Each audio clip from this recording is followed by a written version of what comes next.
Buenos días, señores estudiantes. En nuestra clase anterior sentamos las bases conceptuales. Hicimos esa distinción fundamental entre gobernabilidad, es decir, la capacidad del Estado para gobernar, y la gobernanza, que es el proceso de cómo se gobierna en red.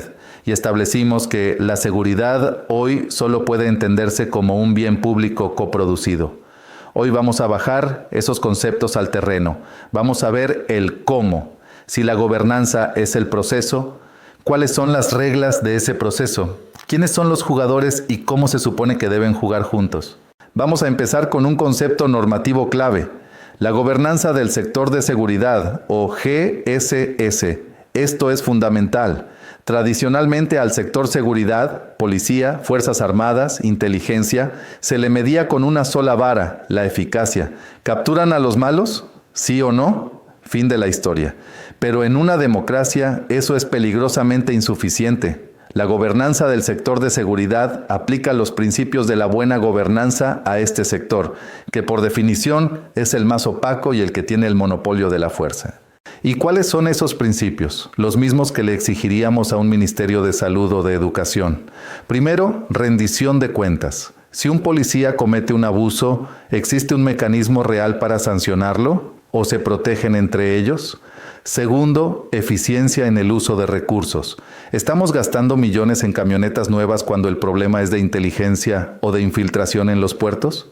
Tercero, y el más importante, apego al Estado de Derecho y respeto a los derechos humanos. El fin no justifica los medios. De nada sirve pacificar un barrio si para hacerlo se realizan ejecuciones extrajudiciales o se siembra terror. Eso no es seguridad, es represión, y todo esto debe estar bajo un control democrático real, ejercido por civiles.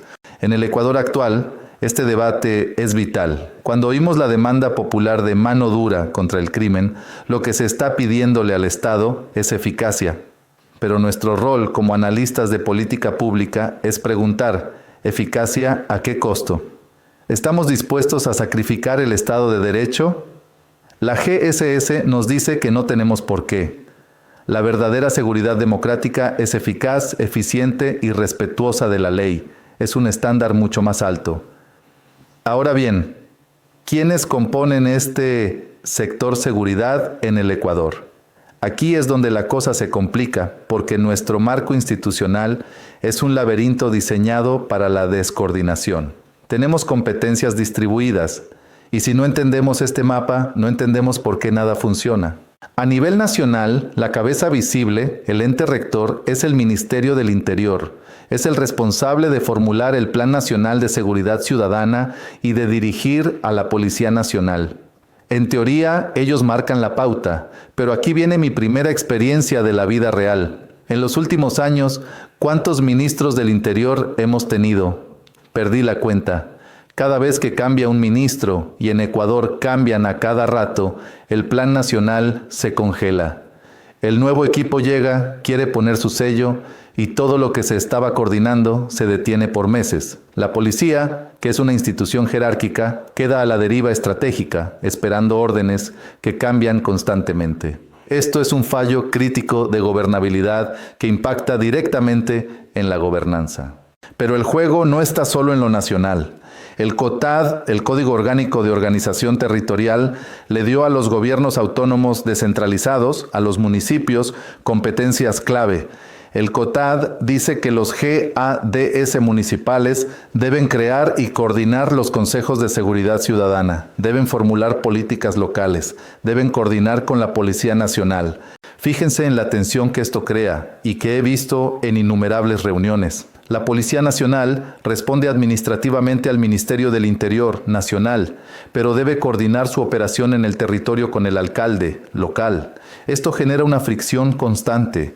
Les doy un ejemplo de la vida cotidiana. El alcalde de, Quito, presionado por la ciudadanía por los robos en la Mariscal, decide poner agentes de control metropolitanos en cada esquina. Al mismo tiempo, el comandante de distrito de la Policía Nacional, siguiendo el plan del ministerio, decide que la prioridad es el patrullaje motorizado en las avenidas principales. ¿Qué termina pasando? El policía y el metropolitano se cruzan en la calle pero no se hablan. No comparten información, no coordinan sus acciones. Ambos están gastando recursos en el mismo territorio, pero de forma ineficiente, duplicando esfuerzos o dejando vacíos.